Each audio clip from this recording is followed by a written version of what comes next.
Okay, good day, everyone. Rich Feltus here with a presentation on stories below the headlines about World War II newspapers.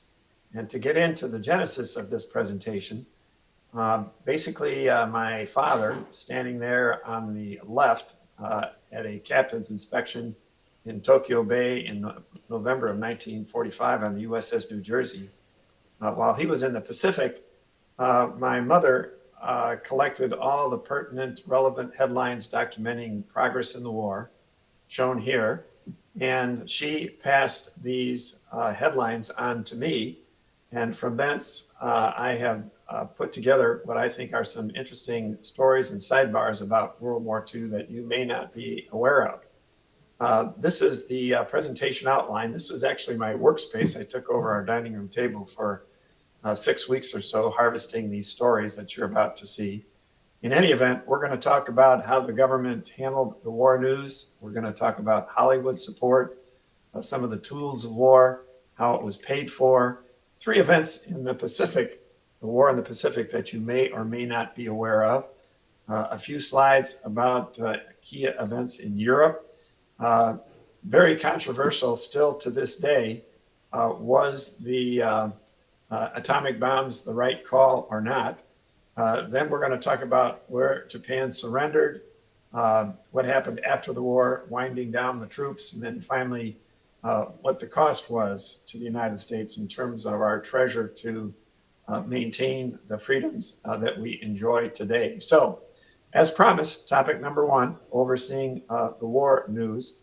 Let's get right into this and the role that newspapers played during World War II. Of course, in the early 40s, when there was no internet, TV, or social media, it was a primary conduit for the war, helping to maintain support for the war, encouraged enlistment, buying of war bonds.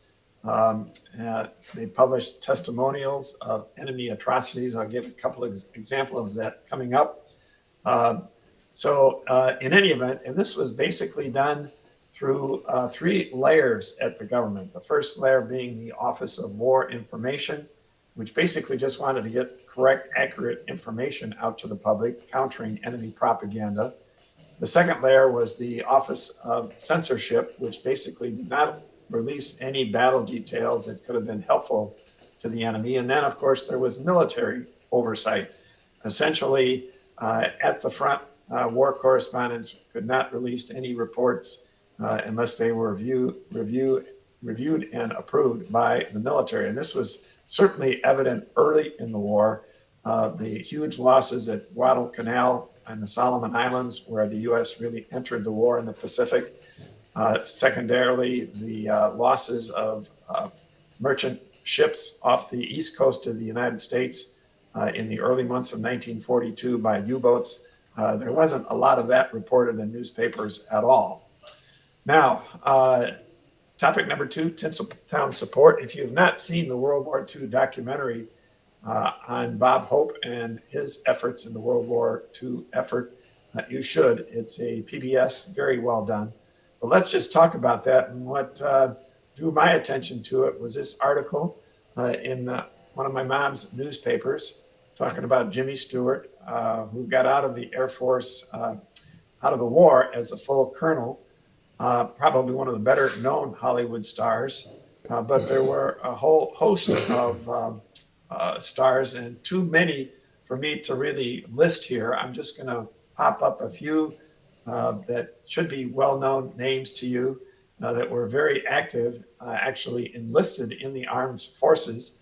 I'll just talk about a couple of them. First of all, Robert Montgomery, not only was he a PT boat commander, but in 1945 with John Wayne starred in the movie They Were Expendable, a true story about pulling MacArthur out of the Philippines early in the war.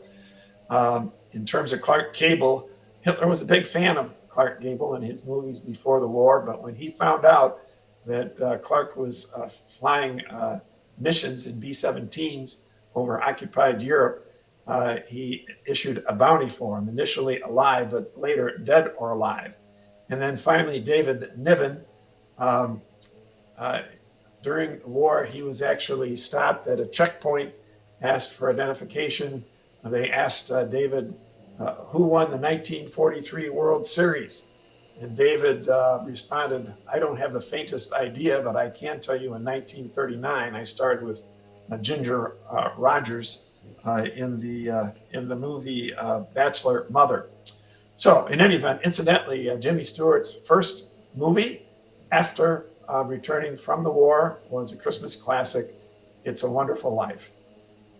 So moving on here, what about the ladies? Hedy Lamarr actually had a patent issued for her co-invention of a frequency hopping system to prevent U-boats from disarming U.S. torpedoes. She is widely known as the mother of Wi-Fi. And of course, Audrey was active in assisting downed Allied pilots in occupied Europe to get back to England. And then Marlene Dietrich not only was an OSS agent, predecessor to the CIA, she was active in war bond sales. In 1947, received a Medal of Freedom for her efforts, and she was out at the front lines entertaining troops. In fact, some said she was at the front lines more than Eisenhower. Just a few days before the Battle of the Bulge, Marlene was entertaining troops in Bastogne, which became famous, of course, in the Battle of the Bulge. What about the movie Mrs. Miniver?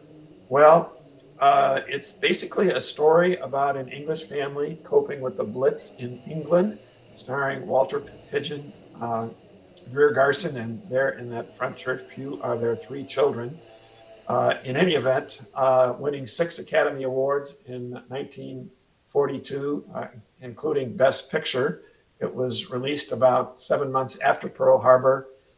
In 1942, MGM produced 36 movies, but this movie alone was responsible for 1/3 of their income. And what drew my attention to it was this story that appeared about Greer Garson about a year after this movie was made, actually marrying her co-star, the gentleman that plays her son in the movie, Richard Ney, who was an ensign in the U.S. Navy.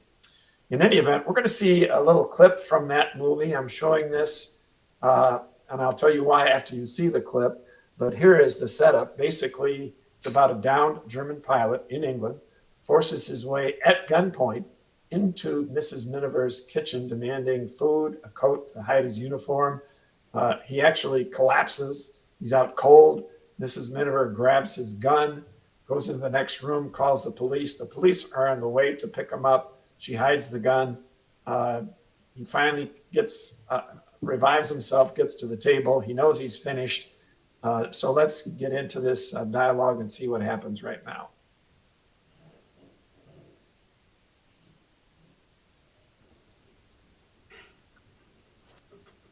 Yeah, that's much better this way. Really it is. You'll be wonderfully looked after in hospital. You'll be safe there. War won't last forever. No. Soon we finish it. I'm finished. But others come. Like me. Thousands. Many thousands. Better. All this. You will see. You will see. We will come. We will bomb your cities. Like Barcelona, Warsaw, Narvik, Rotterdam. Rotterdam we destroy in 2 hours. Now thousands killed. Innocent. Not innocent. They were against us. Women and children. 30,000 in 2 hours. And we will do the same thing here. You better wait for me, alle!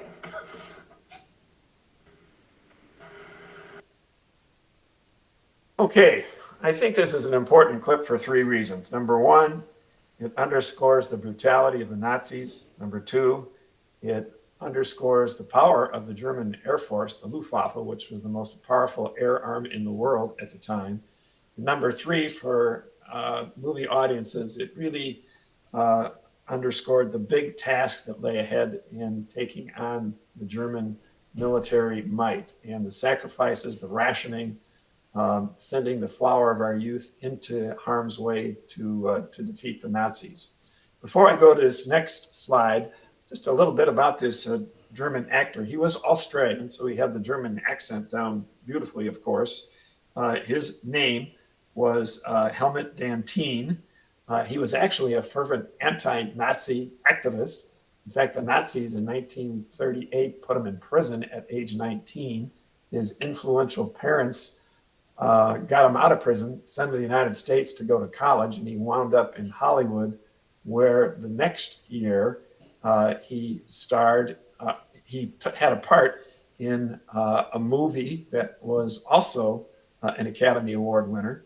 And let's just take a look at that here, if we may, for a moment.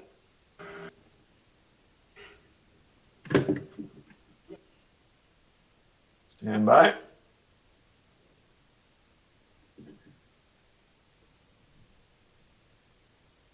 And here we go. He had a role in the movie Casablanca. In this scene, Bogey is allowing him to win at the roulette table, number 22, so that he and his wife could escape Casablanca and go to America. He starred in a number of World War II era films, was at the time voted one of the best looking actors in Hollywood. So let's go right on from there. Topic number 3, some of the tools of war.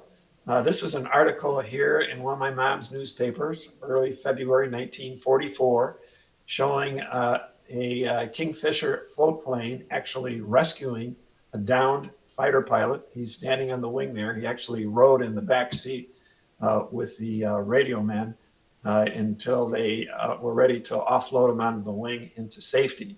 This was not a carrier-based airplane. This was an airplane that was launched from the back end of battleships and cruisers, basically for gunfire spotting, sub-hunting, in this case, rescue. And of course, the most famous Kingfisher pilot of World War II was Lieutenant Burns, who in a single day rescued 10 downed pilots, and for his efforts received the Navy Cross, which is just one step below the Medal of Honor. This is what a Kingfisher float plane looks like as it's being launched from the back end, in this case from the USS Iowa. Okay, another tool of war, the B-26 Marauder, made famous in that Doolittle raid on Japan in early 1942. What drew my attention to this was a story here about a young Illinoisan from Mahomet, Illinois, that's near Champaign, East Central Illinois, just 20 years old. They were over the Mediterranean. His plane took some flak damage to an important hydraulic line.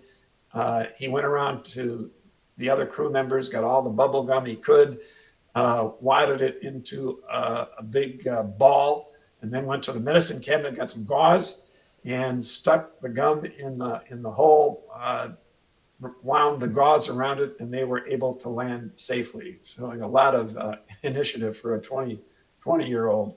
In any event, for the war as a whole, the U.S. lost nearly 100,000 aircraft, but interestingly, only 56 were lost in combat. What happened to the rest? Basically, training, malfunctions, equipment malfunctions. About 3/4 of them were lost over Europe, the rest over, of course, the Pacific. If you were shot down over Europe, you had almost a 50-50 chance of surviving the war. But if you were shot down over the Pacific, because of the vast expanses of ocean and just rudimentary air-sea rescue, you only had about a 1 in 4 chance of surviving. This plane was, at the time, of course, an engineering marvel, the first plane with the kind of weight and power that this thing provided. It cost more to develop than the entire Manhattan Project, which of course was the project to develop the atomic bomb, and that had multiple sites across the US. In any event, they made 4,000 of them. Only two, incidentally, today are still flyable. A lot of the early ones had engine problems.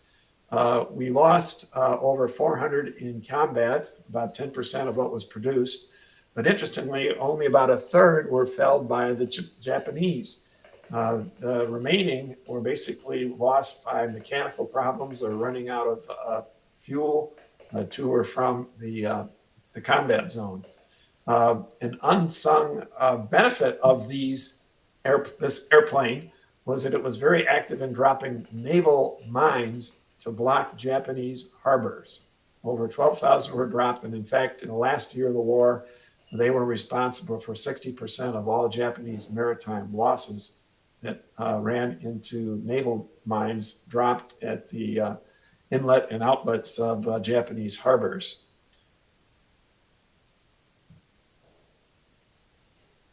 All right, let's move on here, if we may.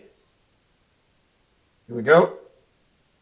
So what about submarines? Well, here is an ad that appeared in one of the newspapers that my mother saved, an ad to serve in the U.S. submarine service. Notice the armband there with the unique torpedo on the armband. And here's some articles that were pulled out of these newspapers showing some of the successes that these subs enjoyed.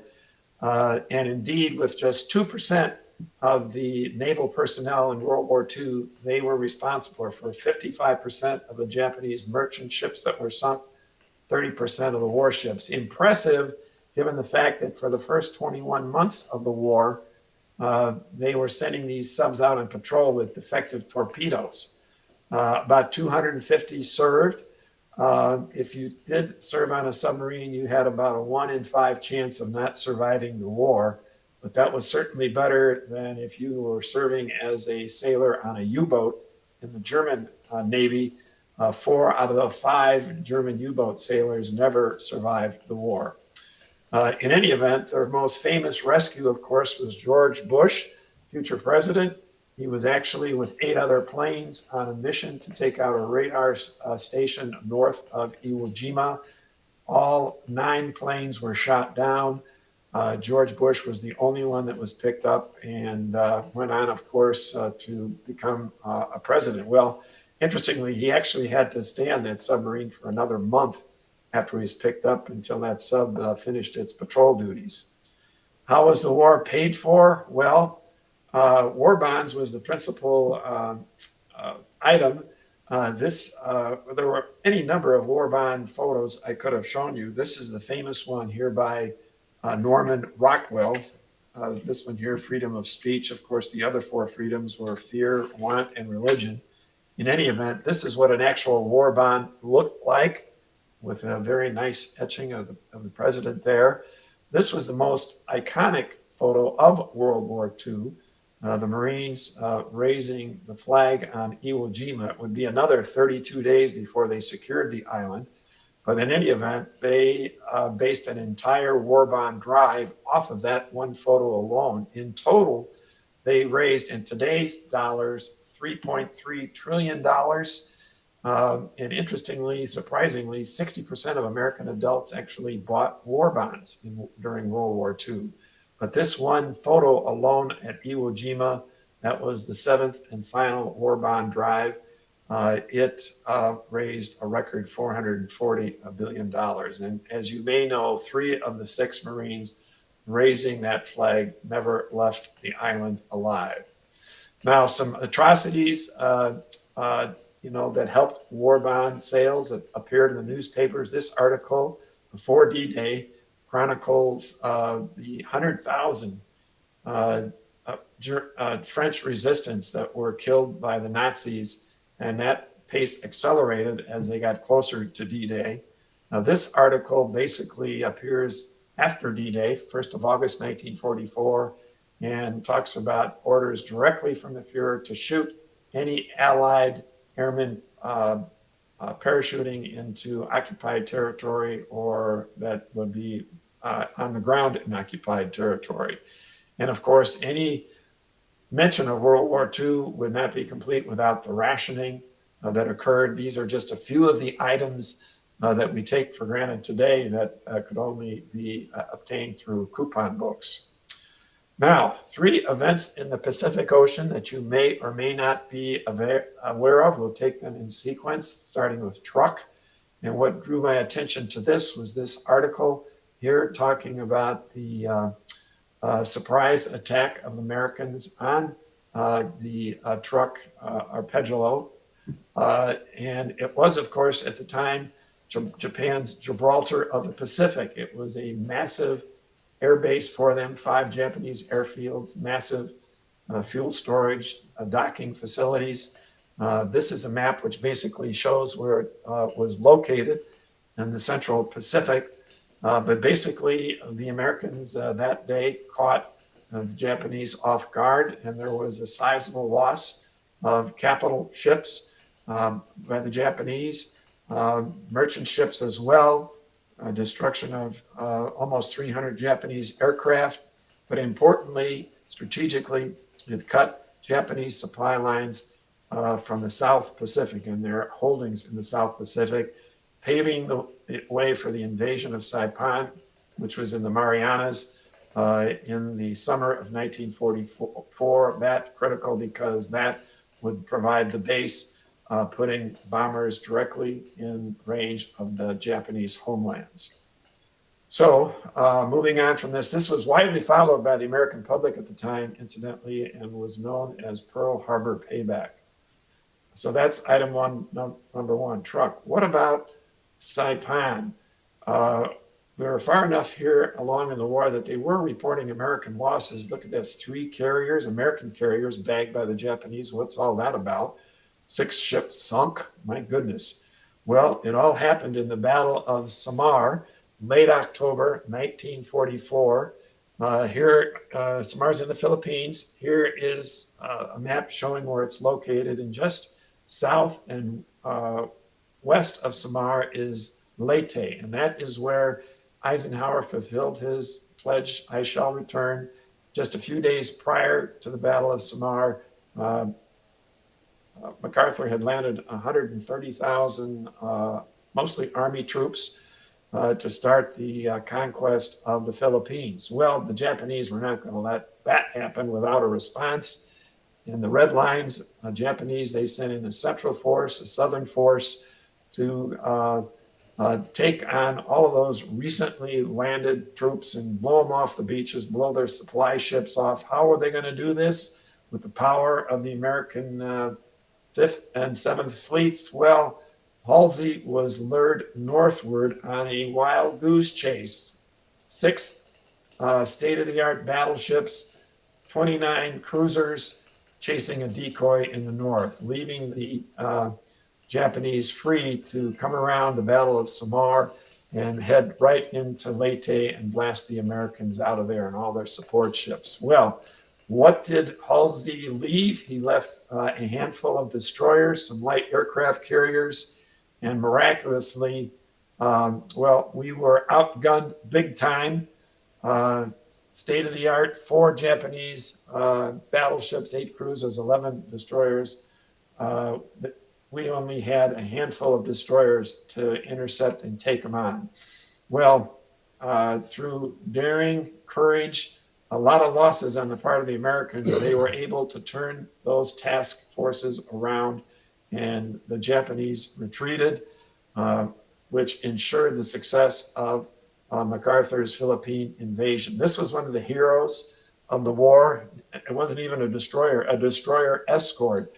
The Samuel B. Roberts basically went right into the teeth of 3 Japanese battleships, 2 heavy cruisers. There were 2 other destroyers that were sunk by the Japanese, including the Samuel B. Roberts. After the war, there were actually 3 U.S. capital ships named after the Samuel B. Roberts, and 2 of the officers of the Samuel B. Roberts had ships named after them as well.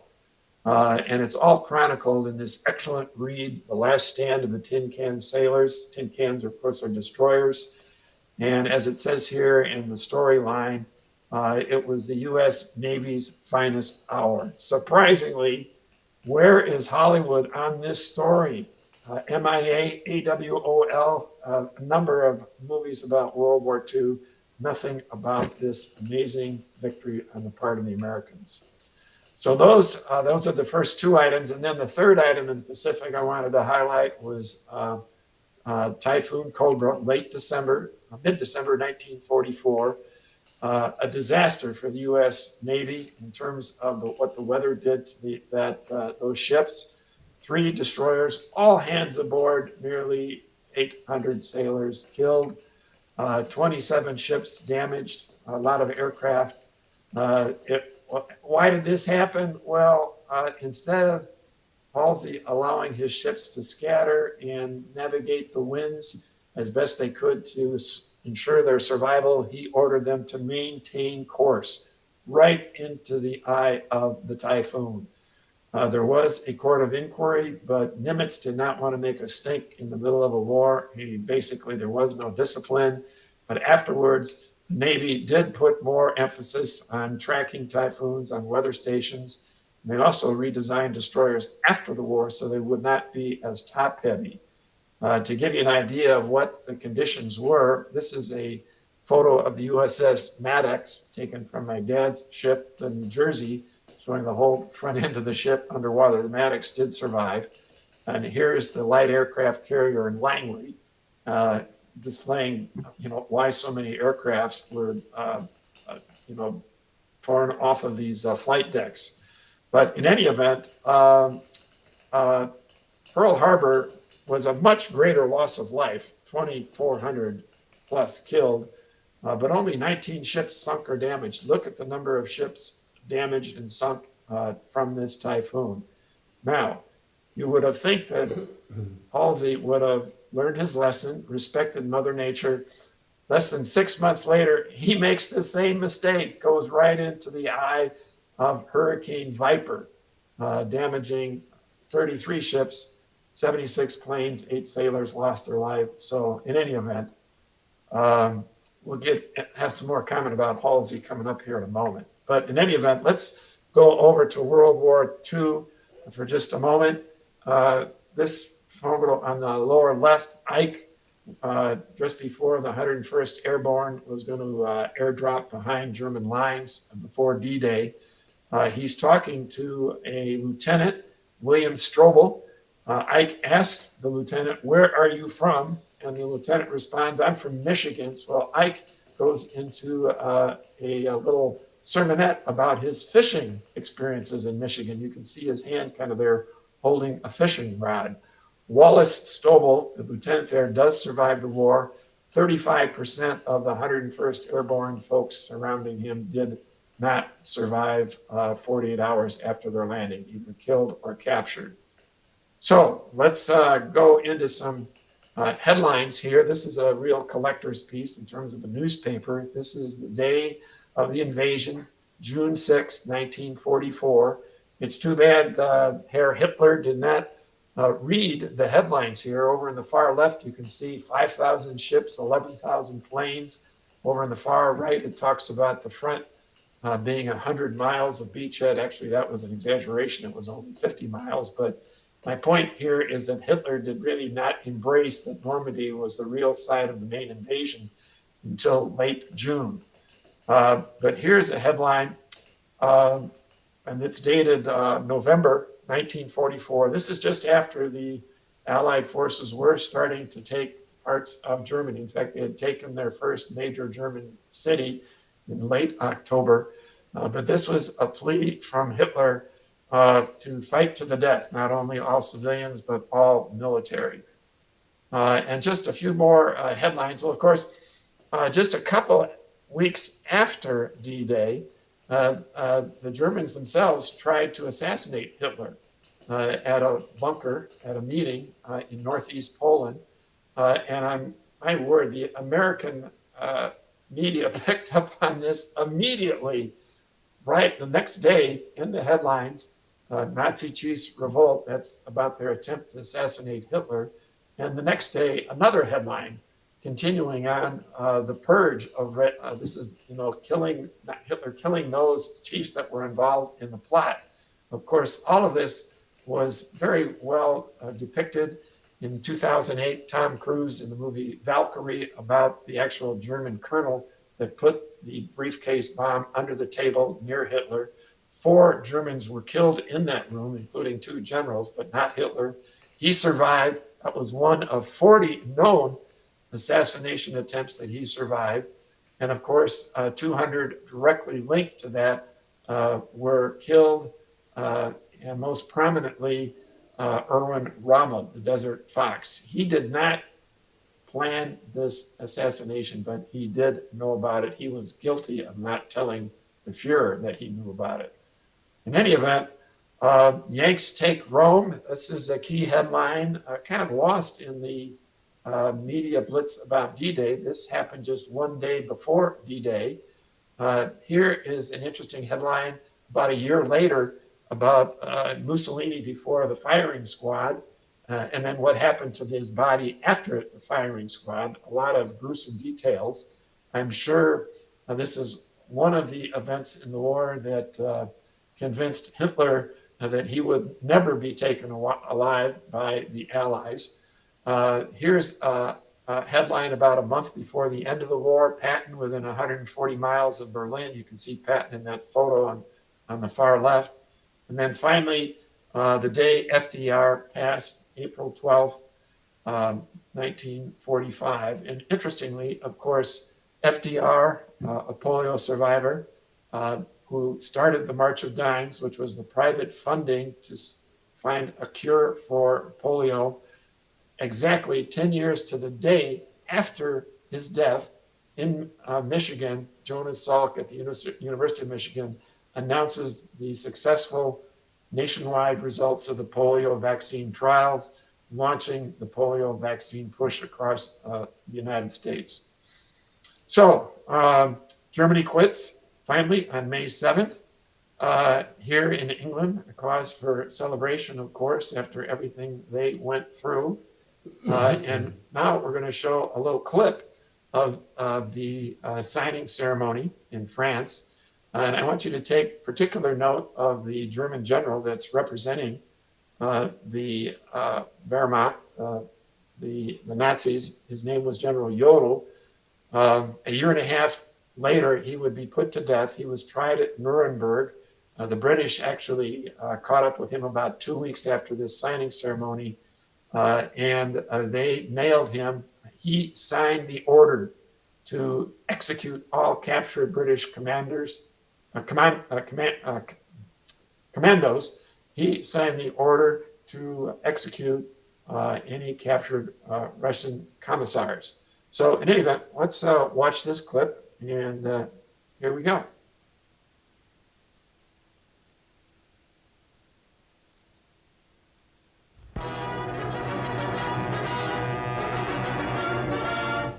The Red Schoolhouse at Reims, France, as peace is signed with German General Jodl acting for the remnants of the Nazi government. Jodl, for a few hours, was the chief of staff of the German army, while de Fuhrer's successor, Admiral Dönitz, was strangely missing. This is the news that electrified the world: unconditional surrender. In the temporary headquarters of General Eisenhower, cameras record the scene as terms are laid down, with the Supreme Commander represented by General Walter B. Smith. With the Americans, all the Allies sat in to enforce the terms we set long ago: surrender with no soft terms. It seems hard for the Nazi Jodl, and it was, to admit his country's guilt and plead for mercy. But General Smith's signature is a symbol of a new world of peace. A Bill of Rights for Europe. Nothing could be more symbolic of the downfall of the Third Reich than this abject surrender. Let us not forget Germany. Okay, question. What is odd about this event here? And right away, I asked, where is General Eisenhower, Supreme Allied Commander? Well, he indeed was absent from this signing ceremony. And I'll read as follows here. he was absent to maintain his impartiality as Supreme Allied Commander. He did not want to be drawn into ceremonial details, preserving his focus on the larger implications of the surrender. Well, that's diplomatic double talk for the following. Stalin was not at all happy about this signing ceremony, even though he had some Soviet generals were present. He wanted his own separate signing ceremony in Soviet-occupied Berlin. And indeed, the next day, they did have a separate signing ceremony. But in any event, that's really the real reason why Ike was not there. So in any event, let's go from there here and take it forward. Here we go.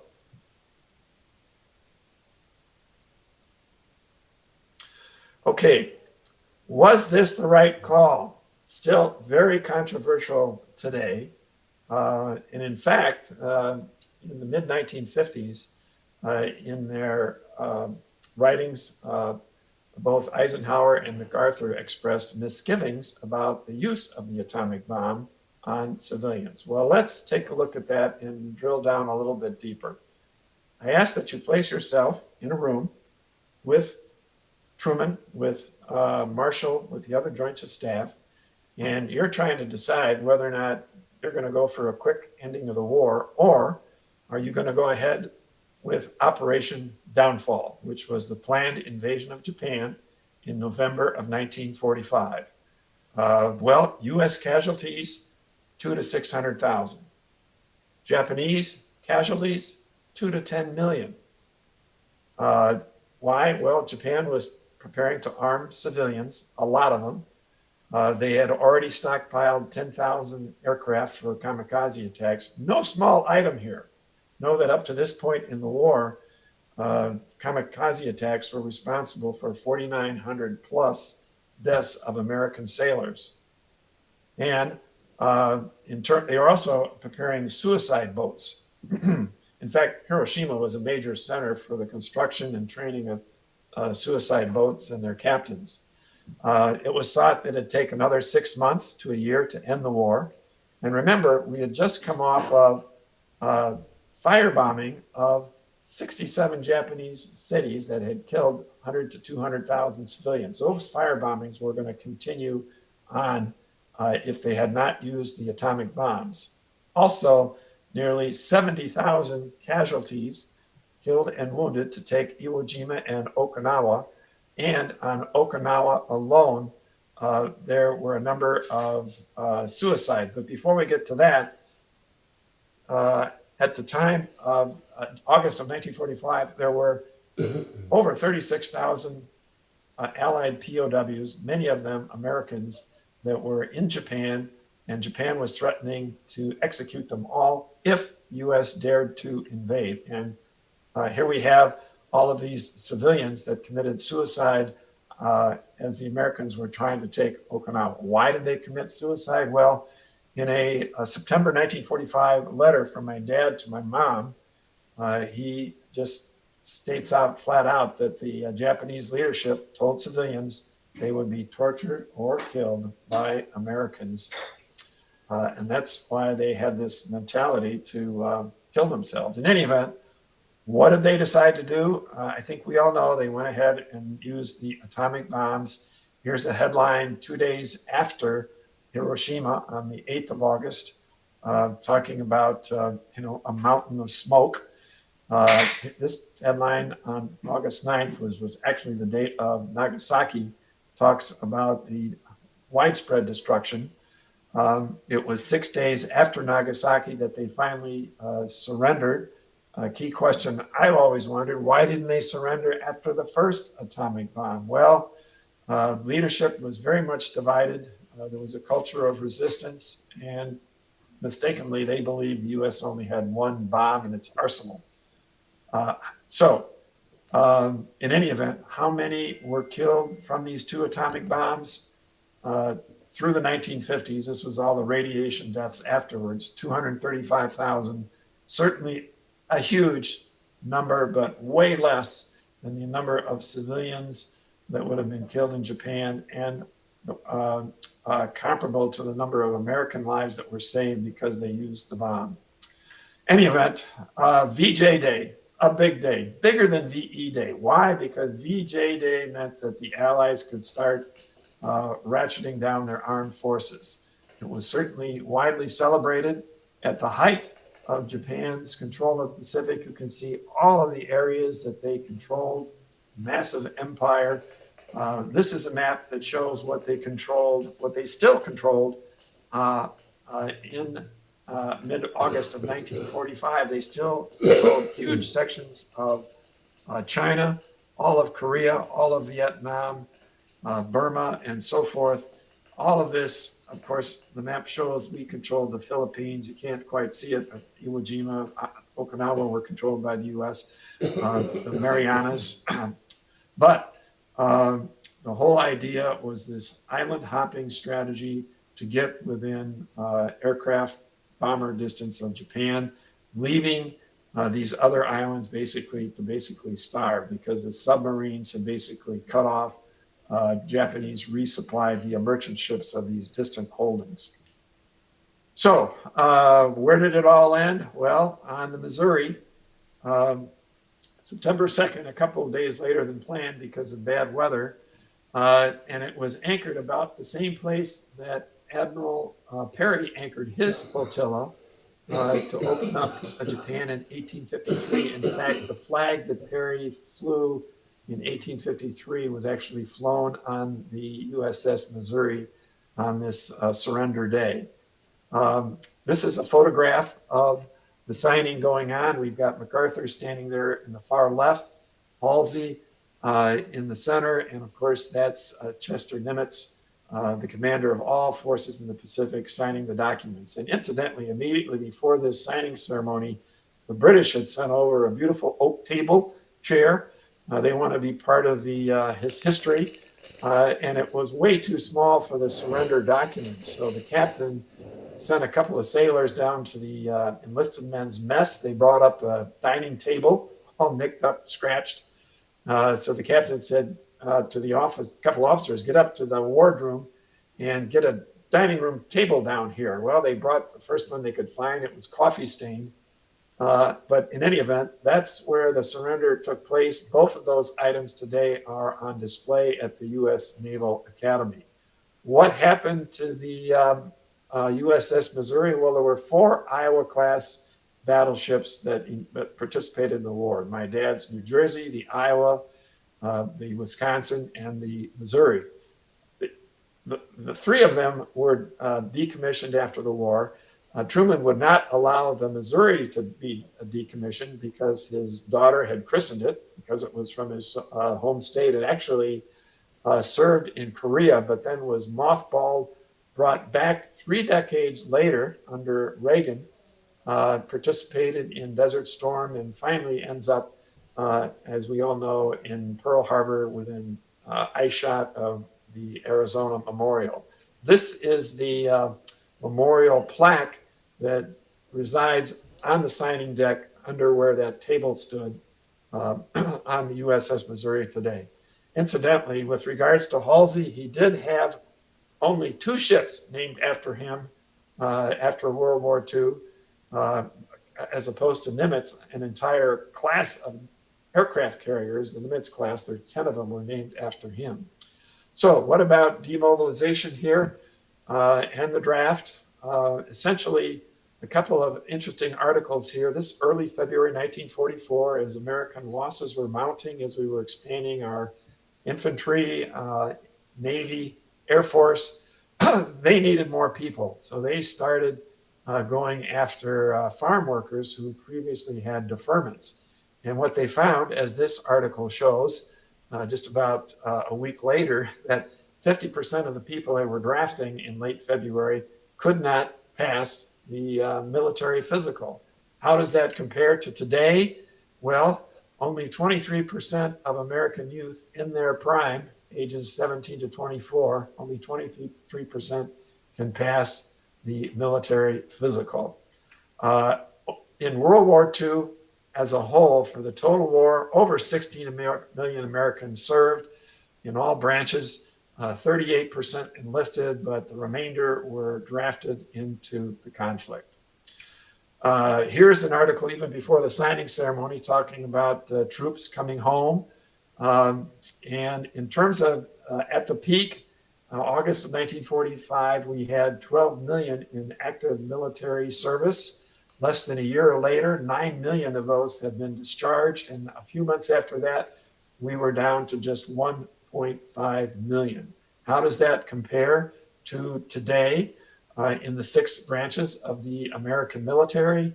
Well, we have today 1.3 active, 800,000 reserve, about 2.1 million total, which is about 15% of what we had at the peak of World War II. Now, closing out here, POWs and fatalities. Let's talk about the POWs. Not many people were aware of the fact that we're actually POW camps in the United States. And this is an article, early February or late February 1944, basically talking about the fact that the Gestapo was active in some of these camps. Any German POW that did not continue to honor the Fuhrer was either disciplined or in some cases killed in these camps. This is a map showing the location of POW camps in the United States. As you can see, concentrated south of the Mason-Dixon line, largely because it was simply warmer in the wintertime. And in total, these are people taken off the battlefield, primarily German, Italian. There weren't many Japanese that surrendered. And I'm not talking at all about the internment camps for US citizens that were of Japanese origin. These are people taken off the battlefield, an astonishingly high number, just short of 500,000 that resided in the United States at the end of the war. So what about fatalities? A collector's piece here, this Life magazine. This was the first formal listing of all US World War II fatalities in World War II, right after the 4th of July, 1943. There are 23 pages listing alphabetically in very small font by state. But interestingly, 90% of the fatalities that the U.S. Suffered in World War II occurred after July 1943. In total, over 400,000 total, over 3/4 of which were U.S. Army. About 2/3 fighting the Nazis and the remainder fighting Japan. Interestingly, we see a lot of movies about Marines in the Pacific, but Army deaths in the Pacific were nearly twice Marine deaths. These numbers, of course, pale, American deaths, compared to what the Japanese suffered, civilian and military.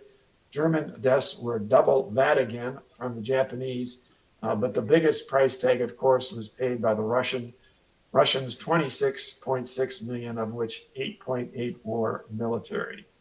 How does the U.S. death count compared to Vietnam? We lost about 58,000 in the 10-year entanglement that we had in the Vietnam War. Now, what about survival rates? Well, if you made it to a POW camp, and that was a lift right there because there were many executions on the spot of Americans that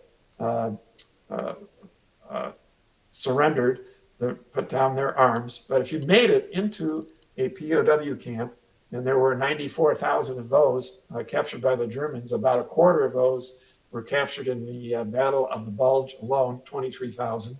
But if you made it, you had a pretty good chance of surviving the war. What about the Japanese? Now, most of these Americans were captured early in the war, 1942, in the Philippines. A little over half survived. Just very sad. And in the Germans, most of the Germans that were captured by the Russians were at the end of the war.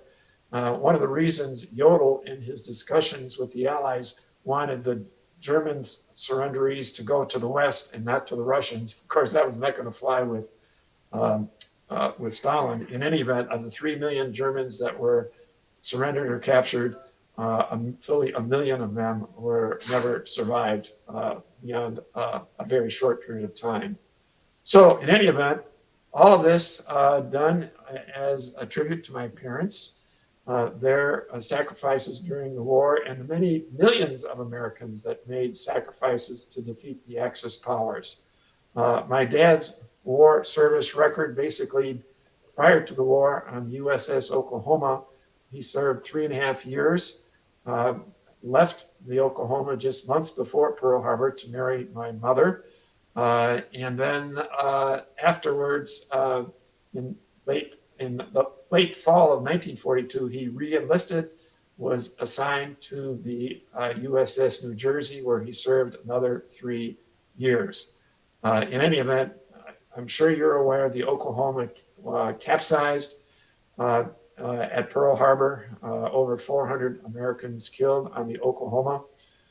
This photo shows my parents with my 2 older brothers on the deck of the USS New Jersey while it was in Bremerton, Washington for a refit, but soon on its way back to the war zone in Japan.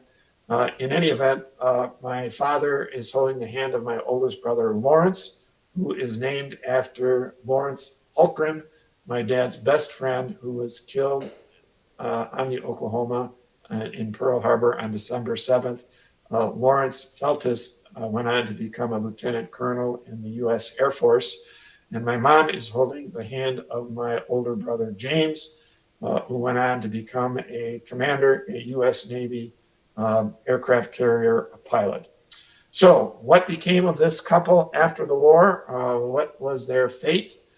How did the family grow? Well, 20 years after discharge, this photo was taken in 1966. The family grows to 9 children, 8 boys, and the smallest being a girl. And my mom and dad, after the war, started a small business across a single table selling fruits and vegetables in the summertime on the farm that was that my mother grew up on. In any event, those activities were expanded to selling bedding plants in the spring, a fall festival, Christmas trees in December, snow plowing in the winter, mowing grasses in the summertime with tractors. In any event, because of the 8 boys in the family, the business grew into the name Sunny Acres Farm, and it remained in the family. It was one of the largest fall festival roadside markets in Northeast Illinois. 6 years ago, the family sold it to a couple of investors who have now maintained the name, maintained the brand, maintained the customer base, the reputation, but they have expanded the business now into the largest agritourism fall festival in the Midwest. So for me, I'm grateful for the legacy of military service, faith, entrepreneurship, and hard work as demonstrated by my parents. So that wraps it up. I'm just going to flash up here some of the key dates of World War II, and the ones in blue mark the ones that we have talked about today in this presentation that hopefully you know a little bit more about today than you did before you viewed this presentation. Thank you for listening.